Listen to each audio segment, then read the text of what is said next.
Easy steno YouTube channel पर आप सभी का स्वागत है। डिक्टेशन 5 सेकंड बाद स्टार्ट होगी। Ready start.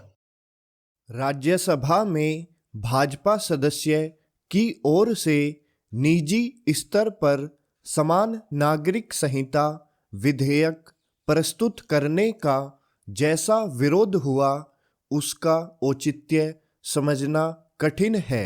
यह विरोध यही बताता है कि विपक्षी दल समान नागरिक संहिता पर बहस करने के लिए भी तैयार नहीं।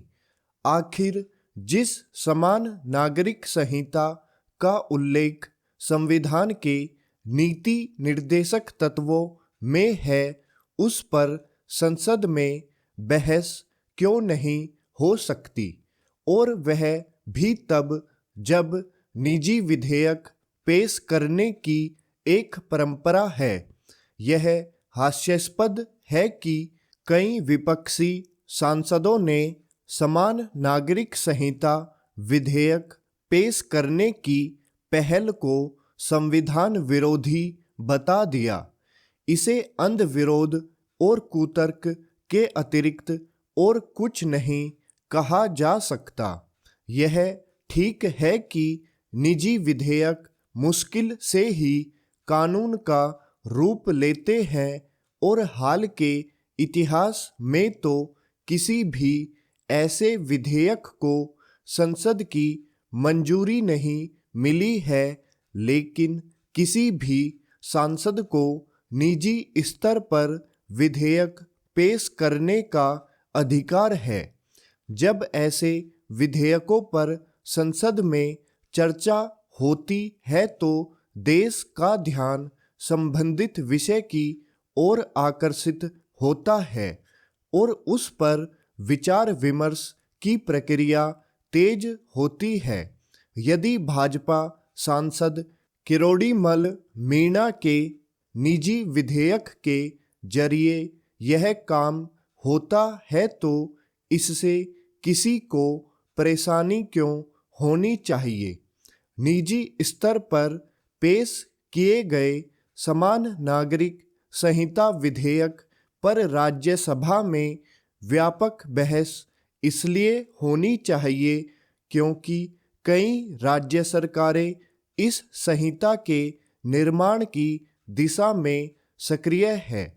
जहां उत्तराखंड ने इसे लेकर एक समिति गठित कर दी है और उसने अपना काम शुरू कर दिया है, वहीं गुजरात सरकार ने भी चुनाव में जाने के पहले ऐसा करने का वादा किया था।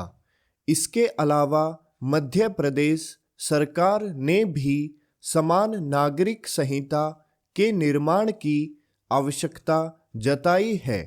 इन स्थितियों में आवश्यक केवल यह नहीं कि संसद में समान नागरिक संहिता को लेकर विस्तार से बहस हो, बल्कि यह भी है कि केंद्र सरकार इस संहिता का कोई मसौदा सामने लाए, जिससे आम जनता के बीच भी विचार विमर्श की प्रक्रिया आगे बढ़े।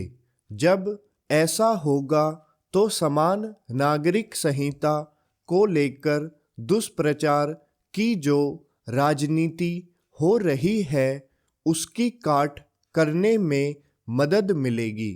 यह दुष्प्रचार वोट बैंक की राजनीति के तहत और साथ ही अल्पसंख्यक समुदायों, खास तौर पर मुस्लिम समुदाय को भ्रमित करने के शरारतपूर्ण इरादे से हो रहा है। इसका पता विपक्षी सांसदों के इस तरह के थोथे बयानों से चलता है कि समान नागरिक संहिता के निर्माण की दिशा में आगे बढ़ने से विविधता की संस्कृति को क्षति पहुंचेगी। यह निरा झूठ है, क्योंकि यह संहिता तो विविधता में एकता के भाव को बल देगी। इसके साथ ही इससे राष्ट्रीय एकता को भी बल मिलेगा। स्टॉप।